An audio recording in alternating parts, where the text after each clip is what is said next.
సాగిస్తూ ఇదే మార్గంలో వెళ్ళాం. వారి అడుగుజాడల్లో మనము కూడా ఈరోజు వెళుతున్నాం.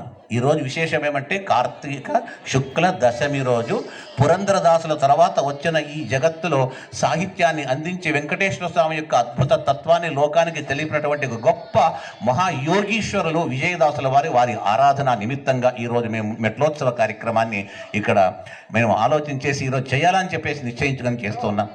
ఇలాంటి చాలా గొప్ప పర్వకాలము ఈ బ్రాహ్మీ ముహూర్తంలో మీరందరూ కూడా నిన్నంతా ట్రైన్స్ క్యాన్సల్ అయినా కష్టపడి నిలబడి జనరల్ కంపార్ట్మెంట్లో వచ్చి అందరూ చేరుకున్నారు.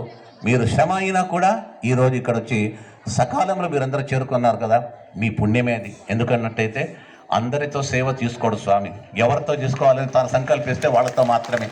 నేను వెళతాను, నేను చేస్తానంటే లేదు. సెలక్షన్ వెంకటేశ్వర స్వామి. ఈ భక్తుడు ఈరోజు కొండ ఎక్కి రావాలా, నన్ను దర్శనం చేసుకోవాలని అతడే నిర్ణయించి చెప్పినటువంటి ఒక నిర్ణయం ఇది. అలా నిర్ణయానుసారంగా మీరందరూ కూడా ఈరోజు ఇక్కడికి వచ్చారు. ఈ బ్రాహ్మీ ముహూర్తంలో మన పాలక మండలి సభ్యులైనటువంటి గౌరవనీయులు శ్రీ మన భానుప్రకాష్ రెడ్డి గారు ఈరోజు ఇక్కడికి రావడము, అలాగే వారి మిత్రులైనటువంటి మన బీజేపీ జిల్లా ప్రెసిడెంట్ అయినటువంటి అజయ్ కుమార్ గారు ఇద్దరు కూడా వచ్చి ఈరోజు వారి యొక్క అమృతాస్తముల చేత ఈ మెట్ల పూజను జరిపించడము మాకందరికీ చాలా ముదాహోము.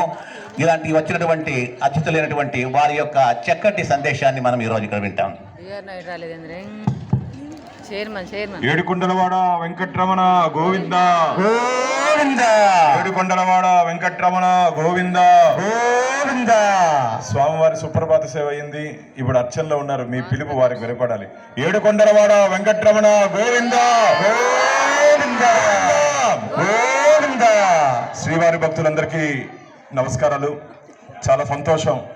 అఖిలాండ కోటి బ్రహ్మాండ నాయకుడు, కలిగ ప్రత్యక్ష దైవం, కోట్లాది మంది హిందువులకు ఆరాధ్య దైవమైనటువంటి వెంకటేశ్వర స్వామి క్షేత్రానికి ఈ నడక మార్గాన ఈ మెట్లోత్సవ కార్యక్రమంలో మీరందరూ స్వామివారి భక్తులందరూ ఈరోజు బయలుదేరుతున్నట్టు శుభ సందర్భంలో మీతో పాటు ఈ పూజ కార్యక్రమంలో పాల్గొనే అవకాశం కల్పించినటువంటి దాస సాహిత్య ప్రాజెక్టు వారికి, అలాగే మీ అందరికీ ప్రత్యేకంగా నమస్కారాలు తెలియజేసుకుంటూ మిత్రులారా. ఇంతకుముందే ఈ క్షేత్ర మహిమను గురించి పెద్దలు చెప్పారు.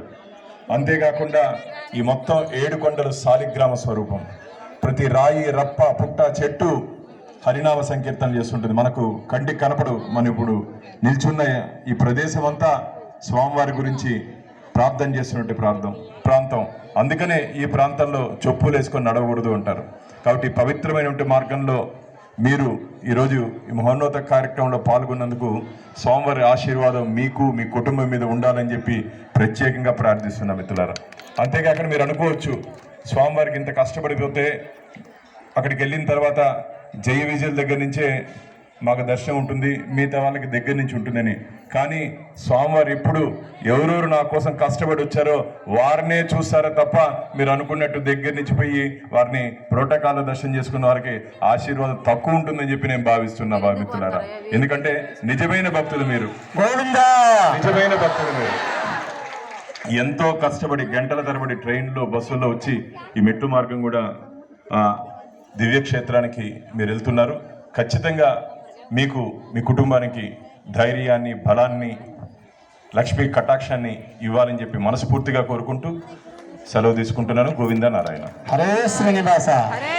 చక్కటి సందేశాన్ని అందించిన మన పాలక మండలి సభ్యులు